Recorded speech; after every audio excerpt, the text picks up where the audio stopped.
Yaya tokendaka cimetière te surtout soki ezali matanga na binote yo oyebi mutu bien sûr à cause de connaissance yo mesana okende okunda bibembe cimetière na kokende na kende okunda mutenteli ya suka est-ce que oyebi condition nini mutu wana akufaki la pétition que dans cimetière te mais ça la attention que le cimetière il faut oyeba famille wana malamu avant que le cimetière pour rendre mon tout dernier hommage ils a dit kaka te okende na cimetière pour na cimetière makambo sala makaya ko sakana te tala makambo comme les jeunes filles oyo po akenda ki na cimetière okunda moninga na ye et kopesa yo passe pe côté yo ne ratez pas. Na Congo central précisément na Luozi bana bazali ko kende ba kelasi na boîte lokola na Kinshasa to na ba province mususu to monaka ba bis scolaire o to mona yango to benga yango nini ba boîte scolaire to nini bana ba ali ko kende ba kelasi na boîte bazo ko luka nkai ba kende ba kelasi est-ce que l'état aide makambo oyo pasi ya ko sakana te to kozongi na okala émission ya lelo. Totika la kaka na makambo éducation cette fois-ci tokende bongo na village Kindinga et pas wapi epe lubaki bazali na difficulté tala bâtiment oyo bana bali kotala plus kotanga pardon plus grave encore baninga basala ka ba créer kasi bango bali kosala bikedi pona okomana tableau bana ya 4e na 5e 3e, 4e, bazotanga esika moko. Est-ce que ministre EPST Tony Mwaba ayebi makambu oyo?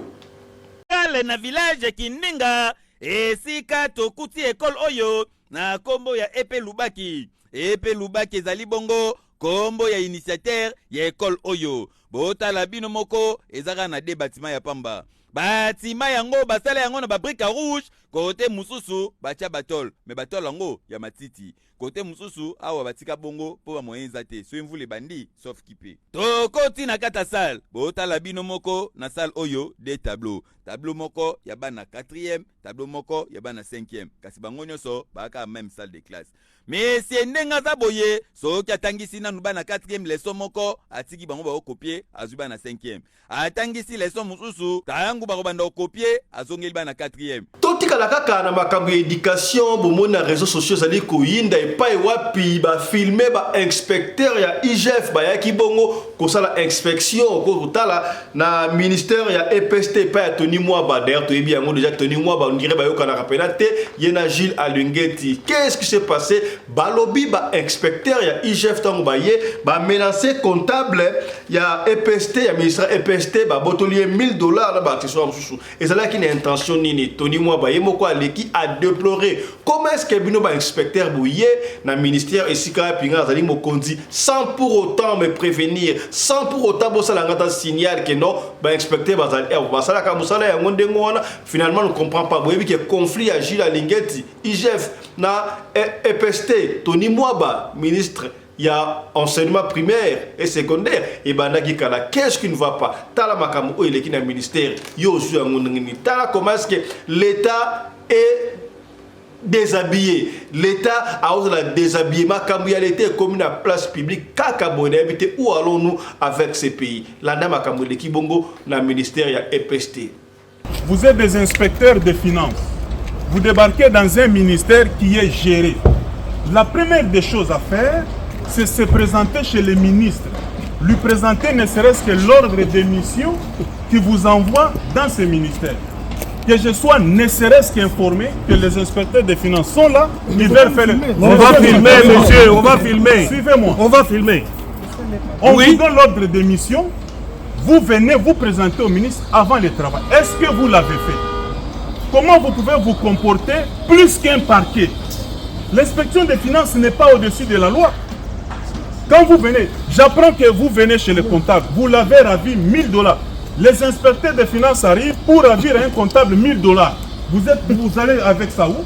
Après suspension, il y a gouverneur à ville à Kinshasa, Gentini Ngobila, Kasi Mouta remplacé qui est à Jonaye, Jekoko Mulumba. Après audit, papa, tout le monde a qui Jekoko Mulumba, tant à côté qui a Bokondi, à l'intérim, il y a Gentini Ngobila, à Bongisa qui bongo rond-point Willery, Bachaki ba pelouse Koso. Alors, ba expert ba yé, alors bi pona ko bongisa rond-point Willery wana.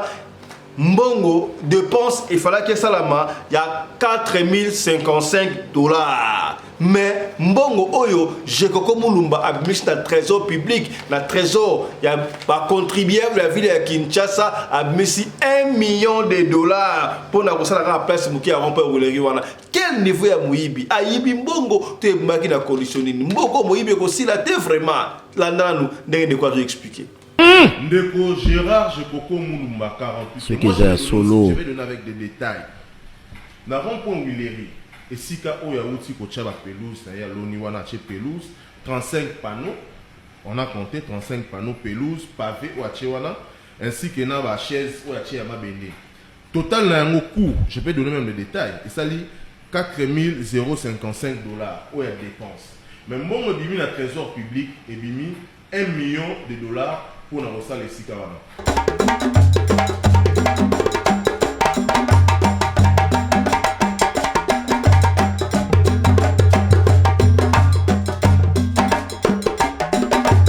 Mobali mbinga na mwina ngolo aboya hydroquinone soki ezotambola basheri bazokoya mayanga na retrouve douce tendresse affection epa na yo nasalelo nini mpo ndimake na kupendaka sana shitakwacha pelende wenjoro. Mbote na bino bandeko balandi ya Radio Loco Télévision bisika nyos tu bozwami. Merci na confiance pe fidélité bo pesaka na programme oyo Radio Loco masolo et pa yo pito kutanaka pona ko beta masolo ya makambo zali koleka bongo na communauté na biso africaine en général. Mingi ya biso batu ya mangala ndebo moni ya mwana sommaire kuna. Ba actualité lelo ekozala beaucoup plus dominé na République démocratique du Congo tokofanda bongo na éducation enseignement et pas wapi enseignement primaire banande bazali avenir ya lobby soki bana bali kotanga malamu te mokili okende malamu te mboka ekozala dirigé par banane to te ko la sabino awa bomo la commerce que moi na oya moins de 10 ans bazo kobenga e toi viens alobi toi viens zala ki ingir pour na yebo mona ki ya mo pesi passe ya kosakana te. Mais tu comprends, tu as appelé solo, tu comprends, tu as commerce qui est ndeko. Babois qui sort, il y a mort, na libota na bango à partir à cimetière. Vous avez complot déjà monté dans la famille, il y a moninga na yeko qui est dans cimetière, pamba, tu comprends, tu as solo, oyo, et peigné yo, tu sais na yo, au s'abonner. Encore une fois de plus, merci na confiance et fidélité. Bozo pesa na Radio Loco. Kombo nangai fiston Pelende tata ya Sedek. Ozolanda biso na New York pa ya Michael Josh. Ozali bongo na Kuala Lumpur, ozali na Turquie et pa ya papa Jean-Marie. Ozali bongo na Bundes, ozali partout. Tala émission na bino yangoyo. Kombo nangai fiston Pelende tata ya Sedek. Soki mbali boso yo mona biso to sengi na yo o s'abonner. Soki o s'abonner ko bosa na kate ko fina cloche ya notification po yo o rataka ba programme na biso ata soki mu kete. Ya to s'abonner ko tout boisson s'abonner. Soki o s'abonner, bo s'abonner massivement pour courage pour la coloquer la bino ba histoire davantage oyo zali côté ya bino. Ba de bo pesa histoire o pesa ba histoire et bede ko bitu ngusamate ndeko boka bengi papa fiston depuis la pesa ki histoire na no beti ya mote de ko ko bitu ngusamate ba histoire nyonso tout ezali o moni kae ya ngoyo. Tozo ko beta ngo malembe to ko beta ba histoire nyonso tout. Alors cela ne veut pas dire que ceux qui ont la histoire ya ko pesa te ko benga biso pesa histoire na yo. O ko mona plata de comme ça avec histoire lolo to beti ya ngolobi to la circonstance ndenge kende. Ndenge histoire moi ezali to umisi yango peut-être et aussi la valeur te vous la valeur. D'ailleurs histoire et pour la kate to ko beta masolo nyonso. Est-ce que vous commis voilà ce qui est bien. Merci na sponsor officiel de la chaîne Oyo, Michael Josh. Merci na bandeko Oyo, pesa ba commande na bango. Merci na bandeko Oyo.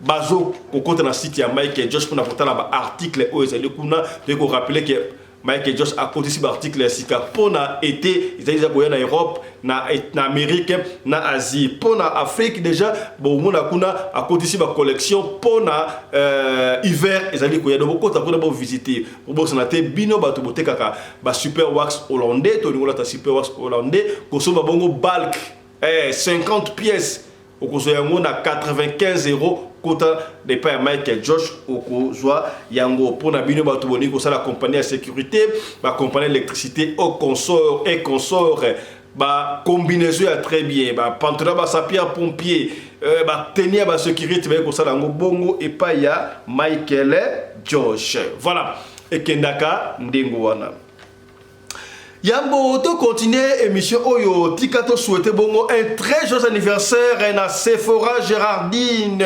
Sephora Gérardine depuis Londres, c'est ton jour d'anniversaire. Sephora Lia Mela Sakana, la fille de maman Linda. Vous comprendrez, c'est que bien Gérardine, Sephora, c'est ton jour d'anniversaire. Joyeux anniversaire à toi. Hein? Yo, mais la café, tout sucré. Yo, juice, c'est bon pour la santé pour toi. Gérardine, hein? Sephora, joyeux anniversaire à toi. Happy birthday to you. Happy birthday to you. Happy birthday to you. Sephora, Géraldine. Happy birthday to you. Donc, Sephora Gérardine, au nom de toute l'équipe de la radio Loco Télévision, nous te souhaitons un très joyeux anniversaire à toi, Lia Mela, qui n'a pas quelque chose, un peu de vin. Et surtout, n'oublie pas, maman, donner un petit cadeau à Gérardine Sephora. C'est ta fille bien-aimée, n'est-ce pas? Voilà, et Kendaka Ndengwana. Voilà. Happy birthday to you, Sephora Gérardine depuis Londres. Voilà.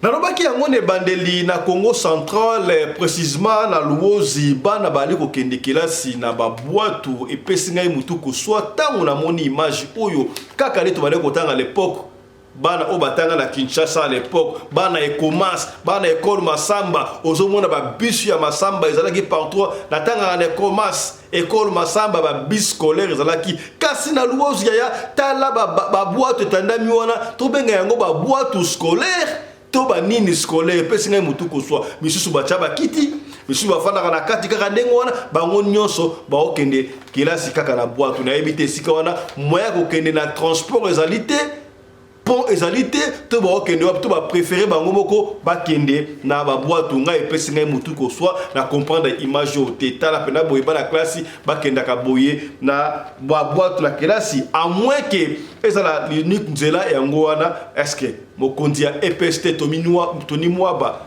ministre ya enseignement primaire secondaire ayebi makambo oyo tala tina radio lokole et que la ko finele bino ba information ko tala makambo oyo ezali koleka o to lobaki te tolobi. Voilà.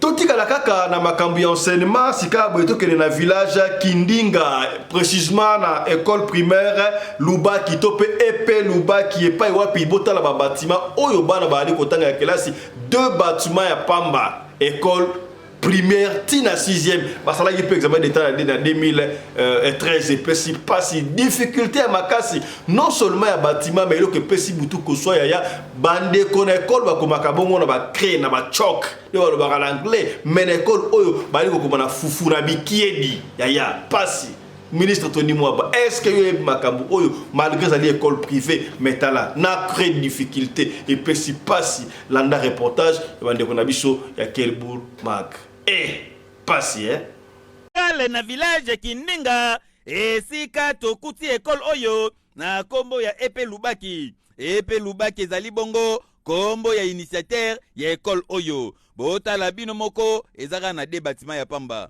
Bâtiment yango basala yango na ba brique rouge côté mususu bacha batol mais batol yango ya matiti côté mususu awa batika bongo po ba moyenza te so mvule bandi sauf kipe tokoti na kata salle botala bino moko na salle oyo des tableaux moko ya bana 4e tableau moko ya bana 5e kasi bango nyonso baka même salle de classe mais si ndenga za boye soki atangisi nanu bana 4e leçon moko atiki bango ba copier azu bana 5e atangisi leçon mususu tayangu ba banda copier azongeli bana 4e donc ndenge za boye bana 4e bana avantage po soko za mayele okokanga pe matière oyo ba otangisa bana 5e ya pasi pe mawezalike bazali vraiment na ba problème ebele ba krekuta okomeleza te bazo komela bikedi bikedi ya pembe ya kimpemba ya onde ba komela tableau tala bino moko e bongo côté ya baba botala bino moko batie ba brique bazui mabaya balati likolo yango nde permettre bango bavanda yoka communication. Eza école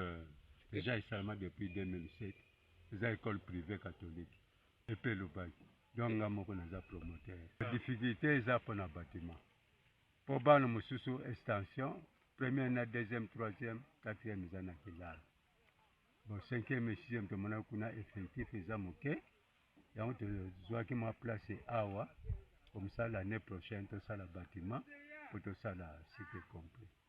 C'est pour ça que je vais appuyer sur l'école,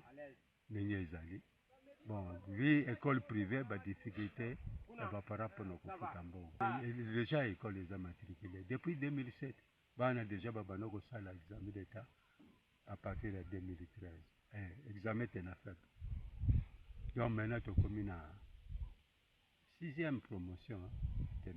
En tout cas, école ya Motindo Boye et sengi na l'état ya République démocratique du Congo a banda ko réhabiliter yango pour na ko permettre jeunesse à lobby bas à l'encadrer tala pena ba condition ba futur ministre bazotanga ya normalité. Nakokamwa te soki scandale oyo esalami na ministère ya EPST epai wapi toyebi déjà Tony Moi bazalaka na ba rancune on ne sait pas bistolobi yango te mais to monaka yango déjà ndenge bapotanaka na Jules Alingeti inspecteur général ya finance IGF sika boye kolala kolamuka toyebi te est-ce que tango ba inspecteur ya finance bayaka ba signalaka to ba signalaka te en principe ba constater pour bongisa ba dossier ba yaki presque pour la énième fois na ministère et enseignement primaire et secondaire et pas Tony Moi ba ozomona kutu batia yango partout et comme le combat à cage entre Alingeti na Tony Moi ba ngona so bato ya IDPS on ne comprend pas qu'est-ce qui se passe c'est bazana ba conflit personnel te beaucoup mona pe vidéo to na vidéo ya kala Oyo Tony Moi abandé koloba bayoka na raté na Jules Alingeti pour aller na sima bokoya kotala comment est-ce que inspecteur en finance ba yé au lieu ba signaler en fait ba roya improvise bien sûr ba côté maintenant ba côté na bureau na ministère il faut quand même ministre azala informé wa d'après Tony Moi mais bango ba kemba pas comptable il paraît ba botolier $1000 na bilo comme ça mike ba kangien pour intention nini on ne sait pas allez Jules Alingeti, pardon, Tony Moi aji bango, abimesi bango libanda, abandi ko sambisa bango en public, abandi ko en public ba ali ko filmer. Pourquoi est-ce que vous amenez les choses de l'État dans les réseaux sociaux sur la toile comme ça en public? Vous déshabillez la République comme ça, je ne sais pas. Dans ba pays oyo, moi loi ezali oui c'est vrai que dans la République démocratique du Congo loi ezali kasito sengi na ministre de la justice otala makambi ya boye. Bino bengsa ka makambi oyo entre parenthèses oyo on peut résoudre ça en famille. Mais makambi ya boye amener les choses publiques sur la toile boye et peut simbilinga mbininga na yebite to tuni kaka est-ce que du fait Tony Moi a teba inspecteur en finance on abandi koloba la bango to benga ko sambisa to koloba to ko pesa conseil bali ko filmer zali malamu to mabe nga epesi nga mutu ko so bino moko botala makambo elekaki na ministère ya EPST et bon tozonga avant ça botala nanu makambo o Tony Moi balobaka pona IGF Jules Alingeti to combiner ce tout wana botala yango et bon tozonga to betela osika bwe li solo de Veridos que Alingeti connaît. Pourquoi cet argent? Parce que Veridos voudrait donner aux élèves du primaire des cartes biométriques et les exiger le paiement de 5 € chaque élève. Je lui ai dit au niveau primaire c'est la gratuité totale et la gratuité est non négociable. Ce contrat ne passera pas. Voilà. Il m'a appelé pour dire que ce sont ses amis et j'ai des preuves des appels. Il doit faire attention, je suis avocat. Ouais. Voilà. Vous venez dans un ministère. Il y a un ministre, vous êtes des inspecteurs de finances, vous débarquez dans un ministère qui est géré. La première des choses à faire, c'est se présenter chez le ministre, lui présenter ne serait-ce que l'ordre de mission qui vous envoie dans ce ministère. Que je sois ne serait-ce qu'informé que les inspecteurs des finances sont là, ils veulent faire le... On va filmer, monsieur, on va filmer. Suivez-moi. On va filmer. On vous donne l'ordre de mission. Vous venez vous présenter au ministre avant le travail. Est-ce que vous l'avez fait? Comment vous pouvez vous comporter plus qu'un parquet? L'inspection des finances n'est pas au-dessus de la loi. Quand vous venez, j'apprends que vous venez chez le comptable, vous l'avez ravi $1000. Les inspecteurs des finances arrivent pour ravir un comptable $1000. Vous allez avec ça où? Vous lui ravissez tous ses effets personnels. Vous êtes tombé aussi en infraction et ça c'est du banditisme. Ça, moi je ne peux pas accepter. Quand vous arrivez, le ministère est géré par un responsable. vous présentez l'ordre de démission, on vous oriente, vous allez faire votre travail. Ici, il n'y a pas de voleurs, messieurs. Que ce soit les enseignants fictifs, les écoles, tout est en ligne. Alors, quand vous venez, sauf si vous avez une autre intention, et je suis informé, là, on vous a utilisé, je vous dis, mes chers frères, vous êtes en train d'exécuter une sale besogne. Mais ce que je n'ai pas apprécié, c'est ça. En tant que ministre, je suis au bureau, vous débarquez, vous commencez à saisir des choses, vous ravissez. Quel est le mandat du parquet qui vous permet de ravir à quelqu'un 1000 $? Est-ce que Gilles Alinguet vous a demandé d'aller ravir un comptable 1000 $ à main? Si vous avez besoin d'argent, demandez. Les effets personnels, vous confisquez, vous demandez à un service, pour qu'il y ait dépenses, il faut votre autorisation. Est-ce qu'il y a un problème? Dites-moi un peu. Là, il y a un problème. Un inspecteur des finances n'est pas aussi au-dessus de la loi. Vous n'avez pas appris qu'il y a eu un détournement ici pour faire ce que vous faites là et vous commencez à faire du théâtre et vous avez exagéré. Je crois que là, la justice va s'occuper de nous tous et vous avez exagéré. Commencez par remettre les 1000 $ que vous avez ravis à un agent de l'EPST ici.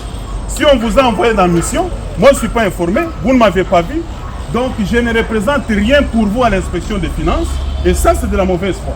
Commencez par remettre les 1000 $ que vous avez pris chez un agent et là je vais aussi appeler la justice. Ça va se passer comme ça.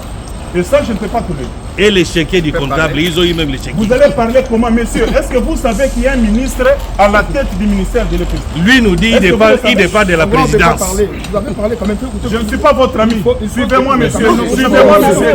J'ai dit ici, le parquet va vous prendre aussi. Vous n'êtes pas au-dessus de la loi. Oui. Vous avez ravi des effets personnels des gens et ce n'est pas normal. Vous n'êtes pas au-dessus de la loi. Et là, vous êtes venu créer des problèmes dans un ministère où il n'y en a pas. Et je suis informé, on vous a envoyé. Je suis désolé. Le parquet va aussi vous entendre. À quel titre et sur base de quoi vous avez ravi des effets personnels à quelqu'un? Je peux parler, excellent. Et c'est un cas de flagrance. Hein?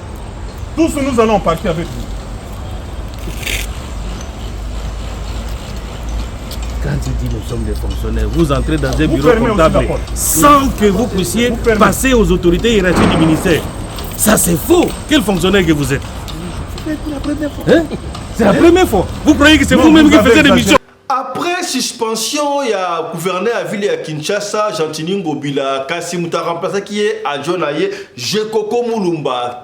Après audit, papa, tout le monde a qui Jekoko Moulumba, tant à côté qui a Bokondi, à l'intérim, il y a Gentini Ngobila, à Bongisa qui bongo rond-point Willery, Bachaki ba pelouse consort. Alors, ba expert ba yé, alors bi pona ko bongisa rond-point Willery wana. Mbongo dépense il fallait que Salama il y a 4055 $. Mais Mbongo Oyo, Jekoko Moulumba a mis dans le trésor public, dans le trésor, il y a pas contribué à la ville de Kinshasa a mis $1 million pour la place Mouki à romper Willery. Quel niveau est Mouibi? Aïbi Mbongo, tu es marqué dans la condition. Mbongo Mouibi aussi là, tu es vraiment là nous de quoi vous expliquer. Je sais que tu bien été. Et bien bon. Nogopolo. Vous savez, Dieu est juste. Hein? Bateau va cadavre derrière les dos des gens. Dieu les a exposés. Dieu les a mis à nu. Ndeko Gérard Jekoko Moulumba 48. Ce que j'ai solo. Je vais donner avec des détails. Nous avons pour Willery. Et si on a outil pour la pelouse, il y a l'Oniwana pelouse, 35 panneaux. On a compté 35 panneaux pelouse, pavé ou Achewana. Ainsi que dans la chaise ou la chaise à ma bende. Total, là, un coût, je peux donner même les détails. Il s'agit 4055 $. Où est la dépense. Mais moi, je bimi le trésor public et bimi $1 million pour nous recevoir les Sikawana. Parce que sur les panneaux, moi encore, et était comme 35 $. Dans la société, dans les Sikawana, je vais citer le nom prochainement. Pelouse, parce qu'on a limité. La pelouse, on a limité. Écoutez, valeur à 500 $. Donc, $500. L'aide au bâtiment, c'est contre l'écologie. L'aide au bâtiment, c'est $3. Dans la société, où il y a un commerce, donc, la chaise, c'est $1 000. Donc, totalité, c'est $4055. Coût total. Mais $1 million est mis. Ce qu'on suit tronçon aux alliés à Bokassa entre Momo Tikato, Baouti ko réhabiliter en haut, Baouti ko bétonner en haut, Momo et Bimi wana yé à lobby, mais moi j'ai des détails. que mbongo bimiana 1 250 000 $ pour réhabiliter moins de 100 mètres. 1 million. Donc 48 heures. 48 heures sur Moutabobozo, l'ingaboti Kayaz à la députée, a géré Bisso, une personne comme lui a géré Bisso. Imaginez-vous, t'as l'acharnement contre le gouverneur Gentini Ngobila qui a été réhabilité d'ailleurs même. Complot na bango zali zan. Moutema na bango pas si c'est le marché. Parce que Gentini a Kobima, malgré qu'il peut être mauvais à cause de la makamne belé, mais Azali n'a pas. Azali bilan mon autre qui lelo au Kolobake, Gentini a fait quelque chose. Zan no wana dossier aux ali kolia bango aux ali kolia godem pour aux ali kola de la tongo midi pourquoi ba détourner mbongo aux ali na banque na Soficom 18 millions on va écarter pour ba récupérer 18 millions ba kabola yana c'est ça leur intérêt alors que Gentini Ngobila la gestion na article biso article la biso grand marché autre repos dans le marché moderne plus le meilleur marché de la ville plutôt de la Afrique centrale mobile. Surtout si les ça on de comment la mobile wana a pesi tant na yo pour na kotunga yango na mandat pendant 4 ans et demi. So OK na ngirengi Kasavu, vous avez vu quand même le gouverneur Gentini Ngobila a sali musala na. Pourquoi vous voulez vous acharner avec une personne qui travaille dans la vision de la population congolaise, quinoise en particulier? Parce que la ville de Kinshasa est l'image où ils allaient représenter la République Mobimba. Parce que c'est la ville où ils allaient vendre sa institution. Dans 48 heures, intérimaire, il y a Moukoussé, dans le monde, Banda Mokile Zala, Mokile, 48 heures à Pamba, détournement, il y a près de 3 500 000 $. Mais moi, je vais appeler l'IGF à enquêter la situation à 48 heures. IGF a pour enquêter la situation à 48 heures. Pardon, et M. Sil. Vraiment. Omega, M. Sil. Moi, ça me fait mal. Sérieusement, si les montagnes sont qu'ils ont livré, beaucoup de batailles à battre. Le Congo appartient à tous les Congolais. Mais non. Voilà. Il y a des commettre dans aussi cas boni solo o epesi passe ya ko sakanate et yeka pona ko penye na sakayo o ezali émission éveiller conscience maso to betaka awa ezala pona ko la muso conscience pona ko éveiller pona ko penye yo ya ezala bande ko mususu yeso ake matanga ya songolo pakala azangi sakate ko kende cimetière ye il faut que de tina cimetière pas mona ke akena ko kunda mutu pas mona ke asala akena ko rendre dernier hommage pas à mutu est-ce que pona ko rendre dernier hommage à mutu sengel na yo kaka au kende cimetière ko accompagner mutu dans sa dernière demeure ezali mabete ko accompagner mutu dans sa dernière demeure est-ce que soko kei o suki pe libanda ya cimetière ezali mabe to malamu yomo weba partir du solo est-ce que ezaka nécessaire oye matanga ya mutu il faut que des cimetières pour watu suba gela rappel cimetière te bazala kana ba raison bango kasi li solo oyo et côté ya yo ekolagisa yo est-ce que il faudra que des cimetières ya mutu oyo yebi akufaki na maladie nini akufaki na condition nini est-ce que oyebi famille na bango landa li solo oyo malamu to ko bettre li solo oyo to kotanga ba kombote mais to ko sala effort au comprendre dit solo oyo. Il y avait deux jeunes filles, deux amis. Basaki ba camarade intime ya kosakanate. Moko mutu ya Kisangani avec ba oloba Swahili, mususu mutu ya Bandundu. Bango mibale ba camarade basaki ba pire et ba separa ba camarade te.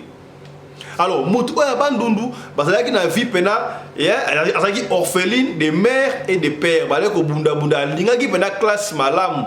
Lingaki mwa klika ba fille ya Bandundu, balinga pena mwa classe, wala comment ba barande ngwana. Alingaki kelasi, mais mutu ko futele minerval pena azalaki te mais baleko bunda bunda ka ndengwa. Tandis que ndeko mususu oyo ya Muswahili ye papa zalaki, maman zalaki, mais papa zalaki ancien dignitaire Mobutu Akala, basi bakoya mais papa azali fonctionnaire à l'époque voir, basa kuta tapé la mutuka te mais bazalaki na ndako na bango quelque part na côté ya centre-ville. Au fil du temps, boyebika ka ba papa responsable de bazalaka balingaka te mwana na bango ba bebisa to azazemi abota avant. Fi oya Muswahili ya nazo ko bete ngo landa malembe pona o comprendre lisolo oyo esunga yo ba parents botia bakiti bovanda papa benga mama aya bolanda lisolo oyo ensemble. D'ailleurs boyebi yango na radio lokole awa ezali le seul programme, la seule émission oyo famille bevandaka bazo kolanda suka nango bako simba quelque chose. Botela nga ba j'aime ko ya botela nga ba j'aime.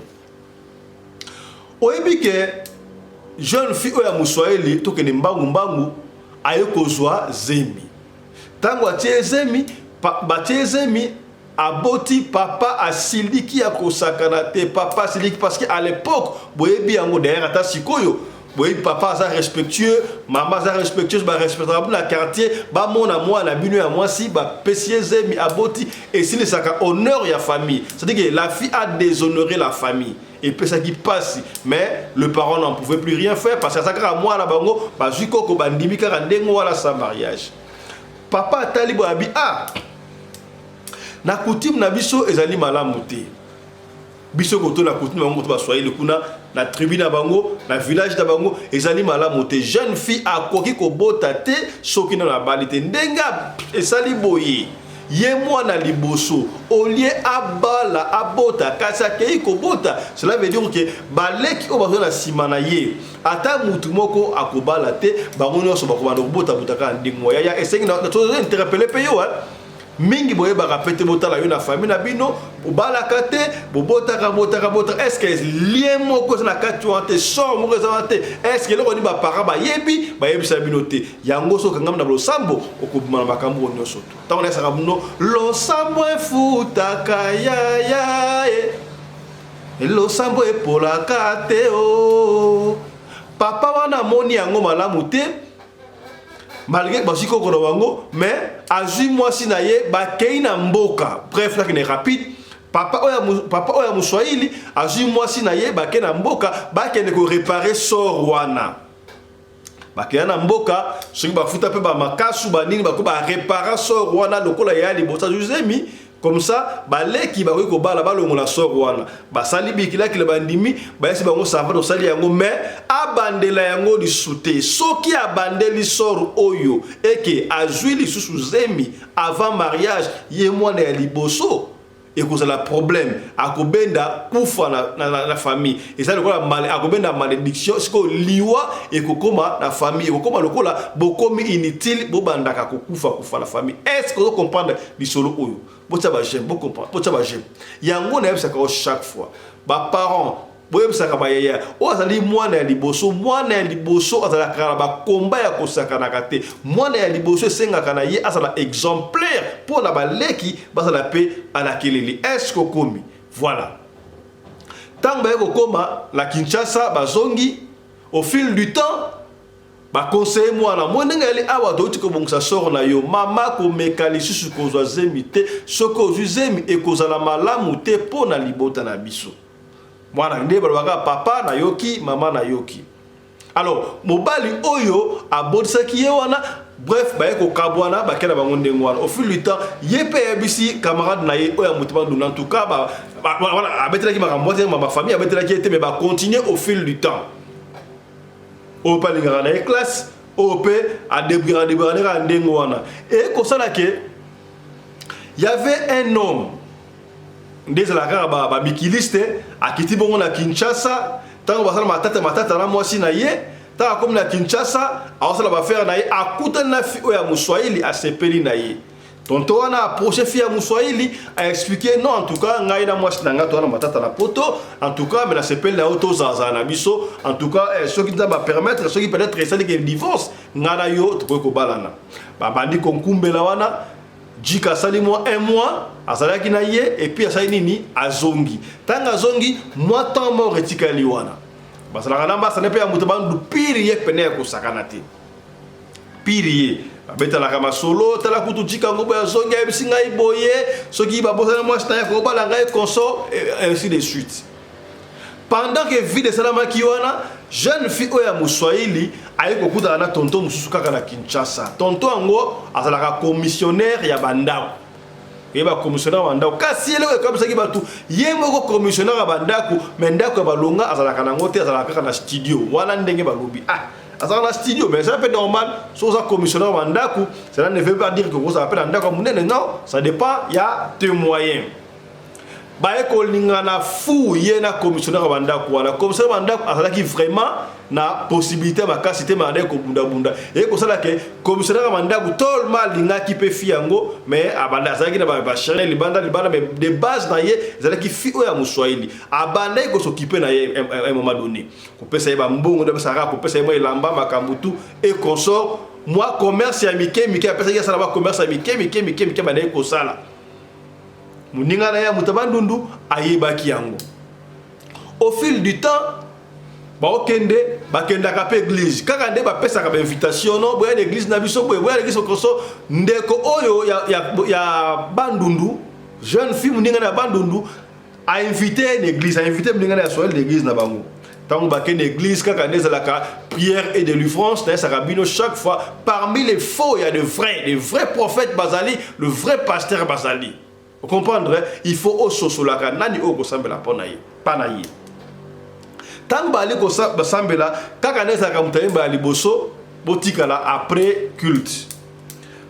Pasteur wa tope prophète wana prophète tope pasteur ya ba fi ya bandundu amoni fi o ya muswele MC boni ma fi aux en relation quelqu'un oui dans la relation quelqu'un mais Nathalie awa na moni o leki na nzamba tali singa o leki na makambi ya be ebele o bebusa ki makambi est o bota ki sama oui na bota bo safa nzamba tali singa makambi wana mais wa ezali important et le quoi est important nzamba ya bisinga na yebisa yo o moni relation aux en entre parenthèses ya monsieur na commissionnaire rabi relation na ngo ezali relation o ayote yo mobali o ya ko bala yo akouta na mikilia mpoto c'est vrai quand les arano ay receive ay bi profession tant ba ke pala mninga bani ko sola c'est profession o pasteur a pesé solo mobali nga ko luka la poto mobali na akouta poto wa mobali ndenge nini wana entre temps mobali oyo achaka eze papa mwana yo wana famille mobimba bakenda poto bon bah quand est-ce que ça la te que papa mwana na ko ya ko zonga bon on ne sait pas batiki on ndengo wana. Bref, au fil du temps,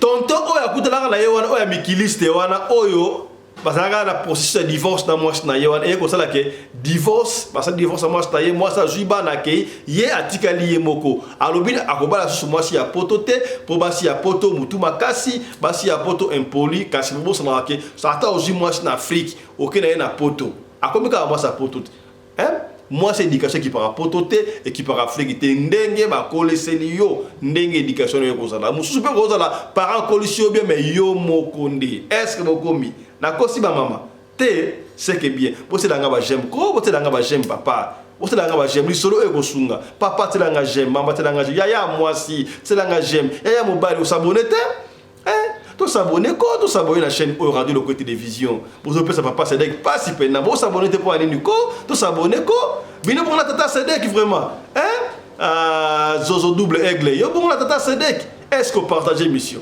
to partagera voilà si ko tonton wana a perda ki numéro ya fi wana moyen peut à joindre ye ezali li sous-souté tolma dans quartier wana tonton wana ya poto a divorcé moi na ye ayeba na pile petit na quartier abenga pile petit wana pile petit voilà parce que tangu ayaka tanga monaka petit oyo ya Muswahili et c'est là qu'à travers petit na wana abenga petit est-ce que parce que ça avait pris du temps et ba kenda na soba ina soba déjà bo abungana c'est là qu'à bolingo e motaka jikayi mais atika yi promesse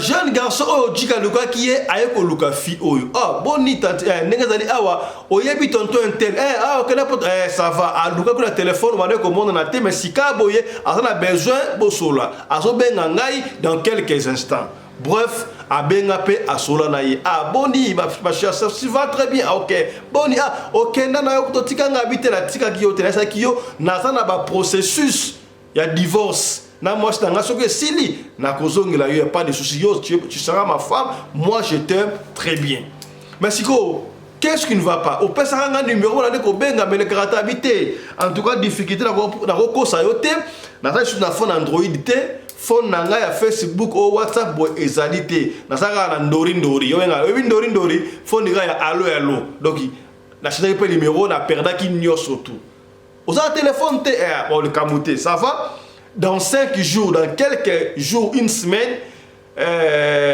petit na ngai akoya ko luka yo pona o luka moyen ozwa téléphone ça va merci mais courage à toi zaka un espoir.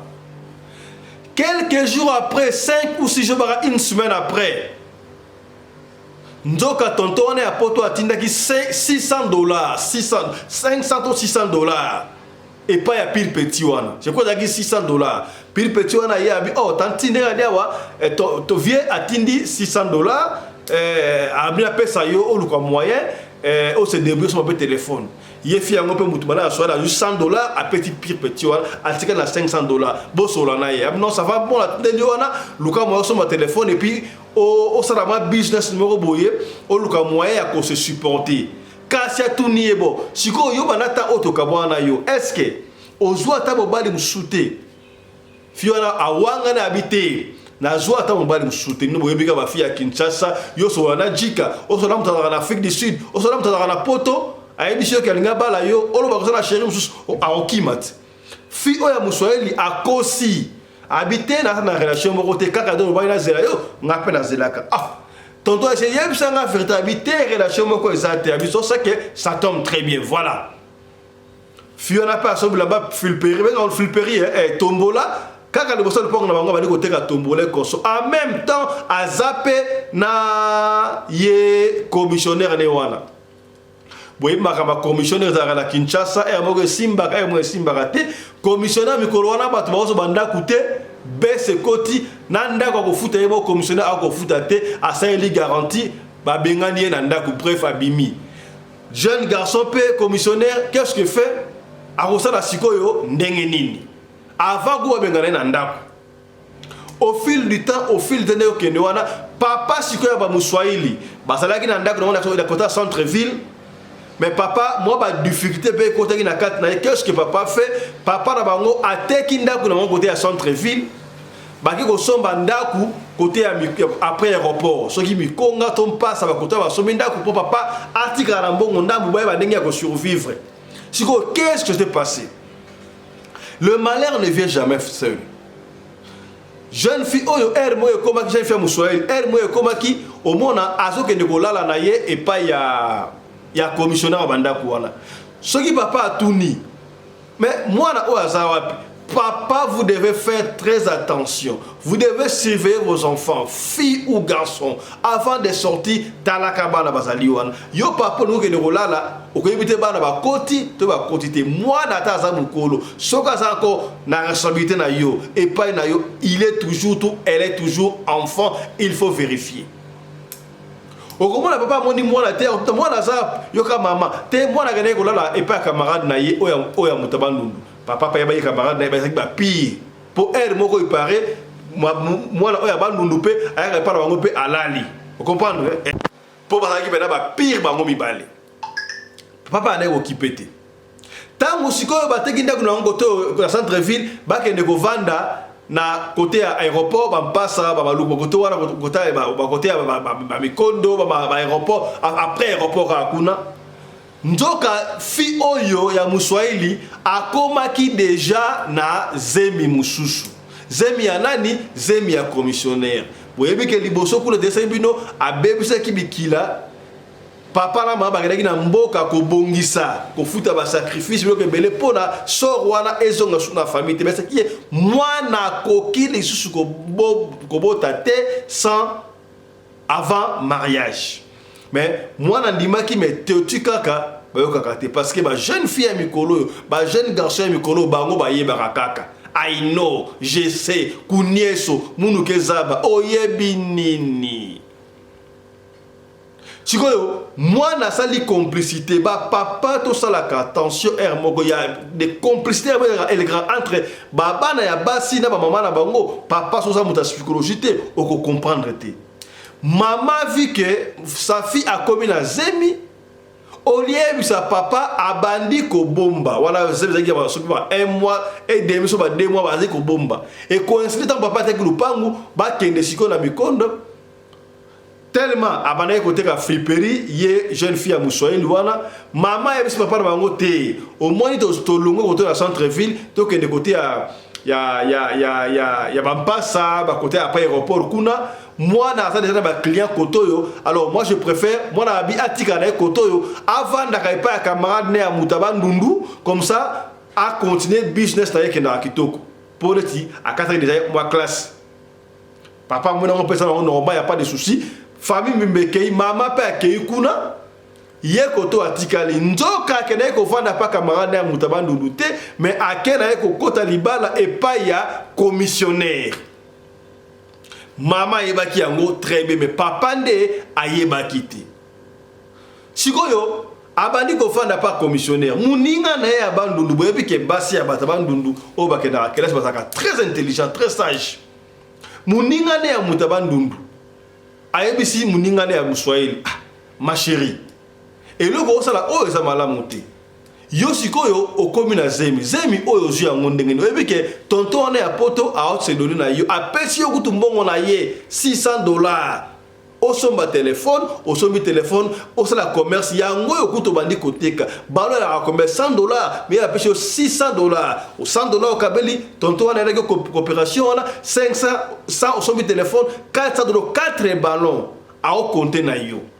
Siko yo aussi zemi ndenge habité waso mwana Moussoïli habité ma chérie Moussoïli siko lozemi azoye bisa mutabandundu habité zemi o kutu et kotaki déjà avant ye tonton ne ya poto abenganga ah et kotaki avant tonton a poto abenga yo mais ya tunaki yo soko sala engagement pona nini ondimaki te soka lingaki yo alinga trouver ka solution bon likamute ngala ko préférer zaka conseil wana petite mutaba ndundu azoye sa petite Moussoïli ngana ko préféré yebisa ye vérité ayeba ke ozana zemi yango ezwamaki avant yo oyo kozongela ye obanga ko yebisa ye po peta ko tika soka lingi yo kaka akozala kaka na yo ayeba ndenge kosala o desula yebisa bonga okima sula yebisa bonga okima ah alingi na bref alingaki na ye koyoka conseil te.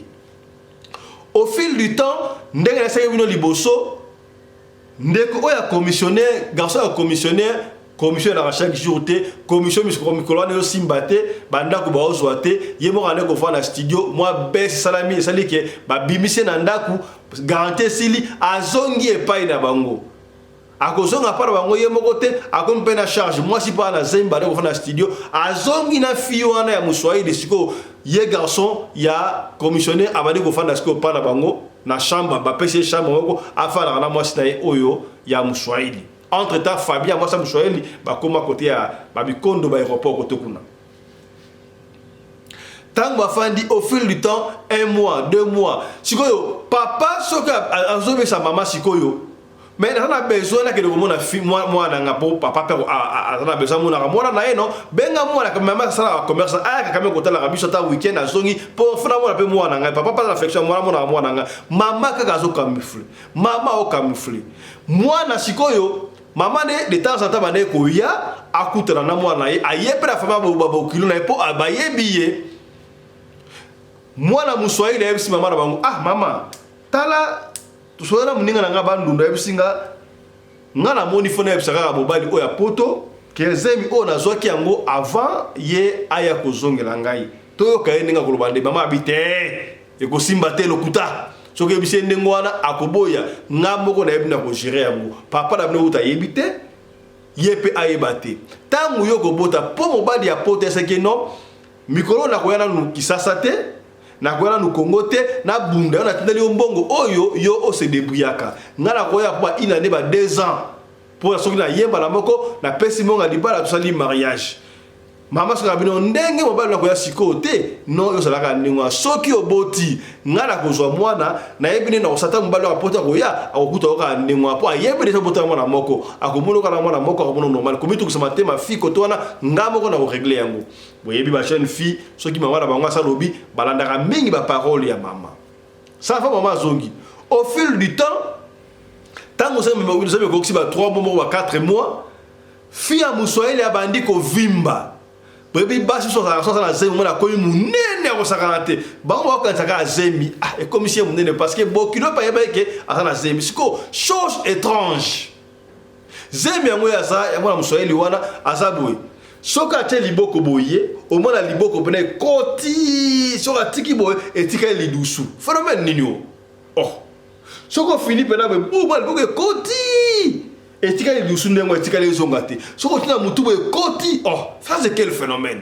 Entre-temps, moi na mutaban dundu, yé na sibino asa orpheline de père et de mère, donc moi difficulté, azaki ntelantela. Elle moi avant de pas maman kurutu ba nyokoli ya kimi ti e okende pa ba ce qui ba tata moi si et so banani bref makenda ki na ba Congo asala ki un peu déplacement na va siko moi la mso tikala ki yemoko et comme grave siko bokilo mama ya commissionnaire a bengi siko bokilo na ye non ba bengi mama ti mama ya kala ah moi na bino to mona yepe na moi clarté tala soki a vimbi to kate lokola sa maladie et des razes mais so côté le boko boye et to tika na kati ka na simino ta mama ye oh mais oh vraiment nino na esa kibino ba commissionnaire ba ki pe na mbongo pena penati ba famille mo ka pauvre ne moi ye mon père ancien fonctionnaire à l'état goto et papa ya ba soeli mbongo za su tetala ka teki le pango ta centre ville ba ke so mana mikonga kuna donc ba na mbongo penati papa kutu innocent pe ayeba ki na été Bake na moi à l'hôpital, batali bazomona maladie peut-être caranese la kaba. Ça c'est quel phénomène comme ça? Mais comme ba ordonnance ba facture belé boya, bazaki na mbongo te bref on a parlé de choses à moulaï. 4 jours après, ba bengi sikoyo mninga na o mutuba ndundu. Mama bengi o sa pi mninga sa malade, oh ça va. En attendant ya kalunga ba ko moya ko yefi o ya Muswahili akufi.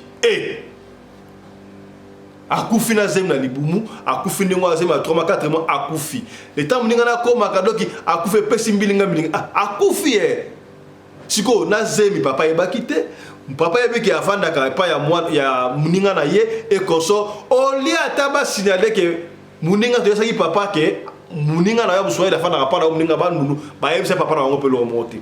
So mama zangi moyen ndenge na kubetela mobali na yeke mwana na yo akufi na ndako ya mobali na ye oyo ya commissionnaire pa babokilo abane ko vimba azo zanga ndenge ya mobali. Tant camarade na yabi so ba ngoyo sa papa comme ça to benga pasteur. Ba bengi pasteur o apesa ka prophétie mbala poto zana kimia. Pasteur bika ba pasteur ba tantambe aluki moyen nyo surtout pona aibisa papa. Au fil du temps, tant que pasteur aibisi papa c'est lui qui a kosakanate mais chose à qui se souter. Il faut en dire parce que il y a mort d'homme. Papa lobi boy. Moi na ngai aistan mama webi ke moi na oya bebse de mi beku. To kendaki na mboka pona to bongisa sor wana note ba leki na sima ba lingaki lisusu ko bala te ba ne ba robota botanenga ba bongisa ki sor wana. Ba ba ki ba bong sor wana azongla lisusu te po azali moya liboso. Ndenga azongeli boy e kozala mbilinga siko condition ya pesa ke ko so pesa kit. Condition boyebi nini? Soka zongi lisusu donc moi na parce que esprit de mort et côté na famille. Liwa et côté na famille. Bango balo kufa. Ya est-ce que bon na raté famille so bon na ba kufa papa ane o ya kufi. O ba peut-être na une année deux ba kufa la famille moko. Ce qui moka kufi année prochaine et ko le katé donc ba kufa chaque année mutu mo kufi. Bazalaka na soro moko oyo basinyaka liwe kota na famille ba ebité yango il faut ka ngwa nzambe lo sambe futaka est-ce que okomi voilà papa siko na ndenga na ye pour éviter soro wana ayebi siko mobali commissionnaire na bokino na bango entre parenthèses moi na nga na morgue sikoyo moi na nga kufi na zemi ya mwana bino biso na famille na biso bazo akazemite babota kate soki obalite ndenge zali wana papa obligé bango bobala mwana na ngai bobala ibembe wana avant bokunda yango pe malokola mwana nga balaki akufi pa mobali soki obali ete ekotokoyoka na te boyebi balandi baloba papa famille wana oya ba commissionnaire baluki mbongo basangisi babengi mama kulutu basangi famille bref ba pesi monter mbongo libala oyo papa adimaki bazipe papa zimbongo wana bakale bakei basali matanga e konso mobile na oya poto jika tanga yo kisango wala ke mwasi na ya kufi mutabenga kie muninga na ye oyo ya bandunda benge no ebike muninga na oya muswahili akufi ndenge nini savana zoya ay ko assister na ba obsèque to benga ya fiancé na ye to ndenge to fils mwasi na ye jika ye kisasa tanga ye abandi ko expliquer akufi ndenge nini. Qu'est-ce qui s'est passé? Ma camarade na oya bandu na expliquer tala kuta ngozongela ki wana azaki na zemi ya mutu mo commissionné garçon mo bazana kuta 25 kuta mbongo te consommer mane ko banga ko yebisa yo po beto ngotika bi non na linga kiendengo wana na ebiki orba ki sasa limboka o batika ka mwasi ye mokote suka ina kama fala ka yebisa ngai na linga na accepter ngo kaka ndengo atala sikwe meme na liwa pour rien. Ngala sta bongsa de molimo nanga na sta se préparer qui même si cette fille a boti mon ami bali toi ça na zemi na kozoye ka ndenge atara siko ce malheureux a participé à l'enterrement conso bref il y a zongi la ye pour toi après enterrement siko papa siko mbonga libala wana akeni susu na mboka akene ko bongsa so akepa bakoko na bangwe conso en tout cas condition parce que ngai mwana nga oyo abota lisusu te avant mariage avant mariage te abu ki simbeko azoki lisusu ba bino ba c'est non tout le monde déjà awa abuga déjà bibeko bo sunga ngai ta na lisusu akoko sunga tala mbongo ya ngwe consort ba ebisi eboyi to ko kai ko sunga yo mais avant to sunga yo esengela ki bo kundana no ebembete mais bino esi bo kundi ebembe to ko sunga o sundenge ni moya ko sunga yo ezate ndenge zali wana o mo ndenga kufi wana akufi zali ba kokonde ba juillet po abuki mibeko et puis ko kufi wana akoti si liwa na famille na bino baleki oleba bandaka kobala kobota sute bakobandaka nde kokufa po point liboso abebisi mitindo akufi yango basuye donc banda koswaka bango ndenge bakufaka de peur que babotaka avant libala na mibali na basi bawana kufa pera bosala boyete po libota na ngai ekosila aluki moyena surtout bref ça va premier été et l'autre kosala awa sort o ekota libota na bino eke boba na kokufa moko chaque année to deux personnes année to ko boaka yango na famille mususu alors to ko boaka yango na famille mususu ndenge nini condition ko sala kaka moko musoko boke cimetière mutu ya kotika la mutu ya suka na cimetière yende to ko sort wana to ko transfert ngo na famille na bango n'importe qui ata camarade na ye ata mobile na ye ata oya kokende kotala cimetière na ye ata bakendaki ebele oya komamutu ya suka ye nde tokozwa soro wana tokotransfert na famille na bango ya tala makambo yo okendaka cimetière bontamba osomamama ndekaka na mokili oyo ete ya bino tozopeni yo kaka telanga bajeme ya telanga bajeme tobanoshite papa bomi secret wana eza secret ya ye na mwasi na ye bayebisa ata mutu moko te yaya soki ozali mwana elaka okotika la mwana elaka est-ce que okomi c'est que bien siko jour oba kundaka mwana muswahili ye camarade na ya badundu akendaka na cimetière te papa na bango moko pe papa mwana muswahili akendaka te parce na kanda ya kistiraima ko soit entre famille ya mwasi muswahili na famille oya mwana commissionnaire ko soit na ko sakante d'ailleurs commissionnaire pe akendaki te alors papa alaki sûr ndenge commissionnaire akendaki te na 40 jours pour ça 40 jours ezali pour ça 40 jours bakendaka na cimetière koloba et consort kende malamu kaka ndenge ezalaka 40 jours kende malamu ayeba yeke na 40 jours mobile na ya commissionnaire akokende kuna famille na bango ekokende ntango bakozonga moto asuka akozwa eloko wana ayebisi mpe motu moko te bref jusqu'à 40 jours ezaka feti te basangisi mpe mbongo moninga na moto bandundu leki ya fio ya muswahili akufaki donc na mobali na ye ya commissionnaire conso bakiri bango na gente bakendaki bazali na mbongo après cimetière tokemela quelque part bake mpe na cimetière babandi balobi ya mobali oyo ya commissionnaire alobi no ça va en tout cas nalingaki yo makasi ekonso yo okende bebe na biso botikala malamu biso mpa tokei mpe na biso chance tokontinue vi na biso en fait basaki na cimetière babandi kobima Tamba adiko tika tombo bazo bima siko leki ya fia muswahili atikali alaleli siko yo pas même un tombeau parce que bachaka tombo bache pe pierre tombale koso yesiko ala pierre tombale leki ya nanyo ya fia muswahili ya usale biso boye pona nini yo ya liboso vraiment okay yo tika biso leki na yo azolela siko leki camarade ya fia muswahili oya bandunduana epesie mawa aye kozonga alongoli siko leki ya camarade na ya muswahili wana abendi na kolela wana abali kotindika ye babi baswa kende siko yete ma azopusa leki na liboso simbiet yaza na sima leki ya muswahili liboso aolela otindika ye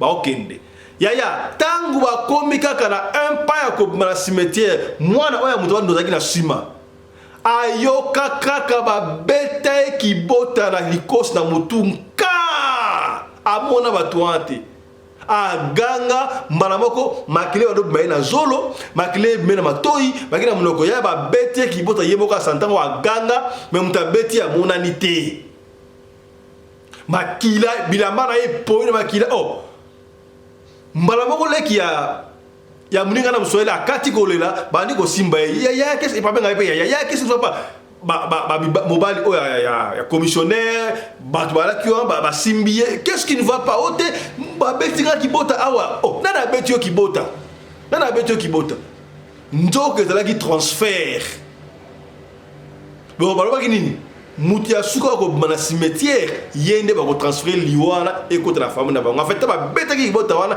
zala ki transfert à liwa et que la famille yaba mutabandundu wana heureusement za mwana elaka mbongo ozaki prevu bakende komela masanga kolia mwa muchopo la kartu bazwi ba memie l'hôpital ya Kitambo voilà peut-être yango wana ba memie la hôpital ya Kitambo ba ke ko faire ça sali akota comment 3 ou 4 jours à la mukakate na évité pendant ce temps transfert ba ko sala ma liwa ya famille ba Swahili et pas faire ba nundu to ndengeni ya ba kokate tare ko la muka alamuki me nzoto za rasu ya yete mato ya yoka bana mwa biente miso mona bana mwa ça mwa complication ya pona nini akenda ki cimetière so ene cimetière te lunga ko ebati ya o mona na cimetière ba sakaka o muto ya bomiyo landaye o nini buyaya yoko participer na kambuana ko kenda ka cimetière bonta bati est-ce que komi mwana mutabanu natali boy ngaki mbongo zati orphelin de père et de mère j'ai pas d'argent pour prendre des soins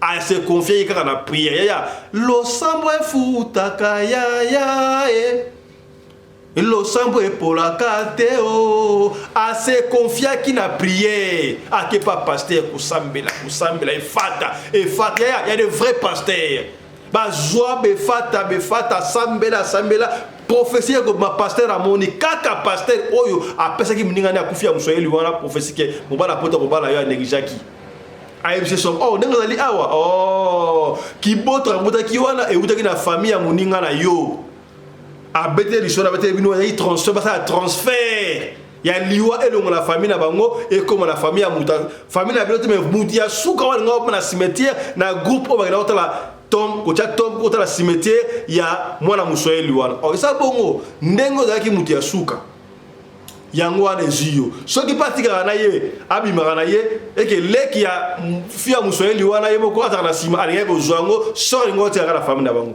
ndengo zaki muti ya suka yango wana eziyo mais nzamba sa dévoiler yango ce qui est révélé donc et ça la m'a sauté prière abi donc ça peut-être 2 mois 3 mois ayoka soubiente ti ya camarade ya muswahili non leki ya camarade ya muswahili ya mobali po ya moi liboso alala na ndako alamuka te ya keba na balio ezaka mutalala la mukiti on ne sait pas ce qui se passe mwana ya mobali leki ya camarade ex camarade na ye oya kufaki ya muswahili wana ya mobali alala na ndako na bango alamuka te akufa tango ka ya akufi ndengwa fi oyo ya mutama nunu azongi normal vie azongi normal donc sort transfert wana kokite koto prière le kaki ntaka nzamba ba orphelin parce que fait na nzambe abundelie sort wana ezongi na famille na bango ya eboko kufa wapi tango leki na ya mbala kufi et mususu ya mwasi akufa mama na bango lukamaka mama akufi papa ye moko pe akufaki ndeko oyo ya mutu ndo abi famille obaluwa boyo atika eko koto sur famille ba pesa qui était l'église a koto ya sur famille ante so la famille wana ayebi yangote on non papa fisto bo beta li solo o pona ko peigner batu et monsieur o radio le collé objectif c'est de ko peigner mutu ko ta les secondes ko kweki yo okoyate tout ça qui mula ina li solo lelo mais c'était important ya ko beta la yo pour comprendre ya ko kenda ka cimetière bon tabate kende cimetière soit ça ya binomoko ya mutu o yebi mais na pe ya sala ka ndongo sala pona ko peksa okay ko kunda ni kana ote la ko peksa okay la ko peksa ote okay ko kunda ami intime na yo la ko peksa ote okay ko kunda ba relatif na yo mais yo moko yeba muto ke ko accompagner cimetière vina ezala ki ndenge nini libote bango ezala ki ndenge nini ezala ki ndenge nini oyeba te pota sor oyo parce que ba pire na camarade na yeme famille ba ke robaka sor ba bwakela ki muta bandundu te mais ba ba kaka mutu ya suka oya ko mana cimetière yende ekozwaye hélas isala yake mutu ya suka ezala camarade ne ya mutu ya bandundu po alinga ko consoler le ki ya camarade na kufaki wana yo que ne pas consoler mutu na cimetière o que ne pas accompagner vous dans dernier des mères mais sor wana oyebite est-ce que okomi était yabino so qui ko la mutu pour rendre dernier hommage du fait qu'on a déjà dans matanga déjà ils appellent dernier hommage est-ce qu'il faut que les gars dans cimetière les kamuté au gros que les dans cimetière au suki pe libanda à cimetière musu ba koti ba sani makam yo bimina yo lingo ko takaka dans cimetière les kamuté mais zalaka l'esprit ya prière attitude ya prière tala liso na biso et suki awa merci na Chris Larise Pelende réalisateur à émission Oyo yena assistante na Winnie Larise Pelende. Merci à Claudine Laris Pelende, aux équipes de la régie. Merci à Marie Naomi Laris Pelende, la femme à la taille d'une tige spaghetti, ni courbure, ni virage. Tokutani prochainement pour la numéro sur Radio Le Collé, Masolo. D'ici là, portez-vous bien. Santé de fer à tous. Chap chap et tchala. Tika totondo mwana mboka patu oyo asali bongo compagnie ya sécurité lokola kaka bakonzi ya mboka balobaki kolinga kate ozonga na mboka maboko pamba ya yo sa diaspora ofani na libanda ozonga maboko pamba non nous devons créer les emplois tala patu a créé compagnie munene soki ba compagnie ya sécurité zalaka ayeko baksa moko liko ba compagnie ya sécurité wana CMS Cruche mondiale sécurité. Dans la cruche mondiale sécurité, yo moutoussala ba activité na yo, ba église, ba école, nyo soto olingi, ba sécurité à solo o pena ba vimba o soki likabozali, ba yaka intervention, na ba équipement ya haute technologie et outil bongo États-Unis d'Amérique. Donc pour contacter cruche mondiale sécurité, oyo na moins cher, ba couper sur ba service ya kitoko. Escorte au salama VIP protection na moins cher. Alors, Bobenga, cruche mondiale sécurité, ce que vous avez le numéro de bango, Bobenga, vous êtes en contact, la cruche mondiale sécurité, ceux qui vont signer contrat, beaucoup soit gratuité à jour moko félé. Comprenez? Tala, ma promotion Oyo, cruche mondiale sécurité, Asali, Pona, Bino. Voilà.